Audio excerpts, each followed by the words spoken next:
A UN report seen by Reuters says the Taliban and its allies are believed to have killed scores of former Afghan officials, security force members, and people who worked with the international military contingent. 6 months after the takeover by the Taliban, Afghanistan is hanging by a thread. UN Secretary General Antonio Guterres' report to the UN Security Council paints a picture of worsening living conditions for Afghanistan's 39 million people, despite an end of combat after the Taliban's takeover in August. Guterres described the situation as, quote, an entire complex social and economic system shutting down.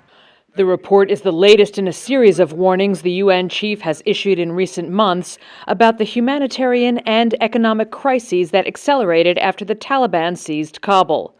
Guterres recommended the Council approve a restructuring of the UN mission to deal with the situation, including the creation of a new human rights monitoring unit. Despite a general amnesty announced by the Taliban, the UN mission has determined that, since August 15th, more than 100 former officials, security force members, and people who worked for the U.S.-led international military contingent have been killed, over two-thirds of them allegedly by the Taliban or their affiliates. The mission added that, quote, human rights defenders and media workers continue to come under attack, intimidation, harassment, arbitrary arrest, ill treatment, and killings.